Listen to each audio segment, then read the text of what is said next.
Sup y'all, and welcome to Industrialization and Global Integration Part 12. In this video, we're going to continue looking at the age of imperialism and ask this essential question: how was China imperialized, and how did Japan grow into an imperialist state? Different from India and most imperialized states, China was not completely dominated, but fragmented between several countries. Now, the Qing dynasty, meaning the Pure dynasty, witnessed a great fall from power. After the Qing had conquered China in 1644, they experienced around a century of peace in which their armies lost the edge and lost much of the skill that propelled them into power.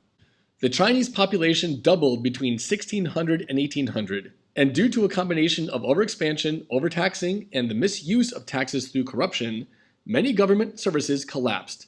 Additionally, many famines occurred. The Europeans, but especially the British, traded heavily with the Chinese for tea, silk, porcelain, and other goods.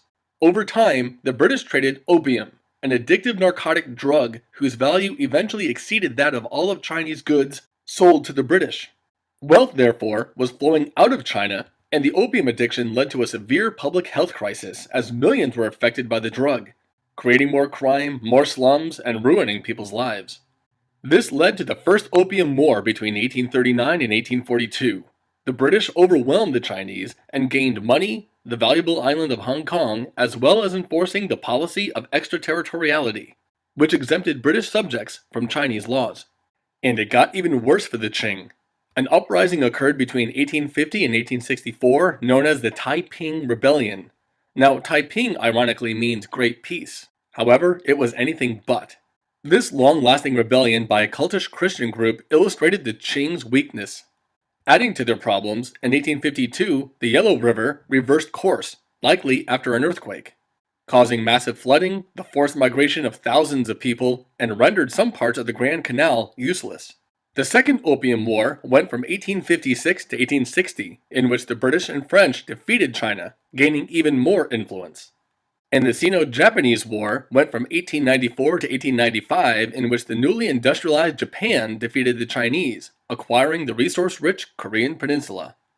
As the Qing weakened over time, European powers, as well as the United States, extended their spheres of influence, which were regions where they gained significant economic, political, and cultural control. China was simply too large and lucrative for one country to gain total domination. The other imperialist countries would never allow a single state to gain complete control. As you can see in this political cartoon, China was carved up by foreign powers. There was a Chinese official obviously dismayed over this fact. You can also see Queen Victoria of England, William II of Germany, Nicholas II of Russia, Marianne, who was a national emblem of France, and a samurai warrior representing Japan. The Qing continued to decline, and between 1899 and 1901, the Boxer Rebellion broke out. The Society of Righteous and Harmonious Fists were known as the Boxers to the foreign powers, and used violence and intimidation to try and drive out the foreign devils. In response, a multinational force crushed the rebellion, expanding Western influence even more. Ultimately, in 1912, the Qing dynasty was toppled, ending 2 millennia of imperialist rule in China. Now, the last case study is perhaps the most unique. Japan not only avoided direct imperialism, it became an imperialist nation in of itself. In 1853, U.S. Commodore Matthew Perry led a squadron of steam-powered warships. He sent the shogun a letter from President Millard Fillmore calling for open trade and threatening bombardment if the Japanese did not comply. A year later, in 1854, Perry returned with a larger force. Japan signed a treaty and agreed to open their ports to the Americans, reversing 2.5 centuries of virtual isolation. Later, the Japanese would open full-scale trade with the Dutch, Russians, British, and French.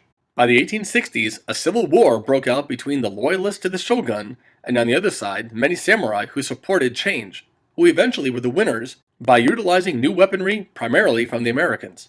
This was known as the Meiji Restoration, in which the emperor was restored. Meiji means enlightened rule. During this period, the Japanese westernized and industrialized. They modernized their armed forces and even formed a democracy with a newly formed Diet as their parliament. Japan's wealth rose through capitalism, and by the 1890s, they had modernized almost as well as many European states, leading to a population explosion as they proceeded through the demographic transition. All these influences led to an increased sense of nationalism, with a very homogeneous population.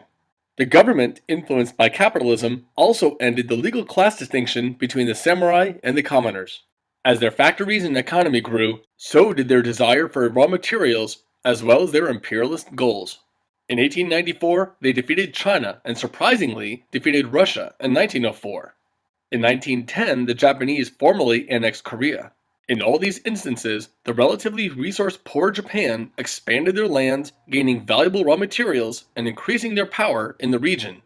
Two major influences propelled Japan into the future. In the new constitution, there was an absence of effective checks on the power of the military, due to samurai traditions, military successes, and the support of the armed forces by the masses. Also, Japan suffered a lack of natural resources, coal, iron, and petroleum to name only a few. These were essential for industrializing. Knowing these things, how were they so successful in industrializing? The answer is due to cheap labor and wealthy investors. They initially lacked valuable domestic land, but possessed ample labor and capital. Also, Europe and the US were the first to industrialize. This was a long process that involved a great deal of trial and error.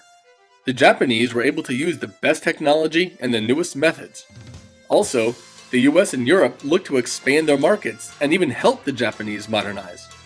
So looking back, in the 1700s, most of Asia was independent or locally controlled.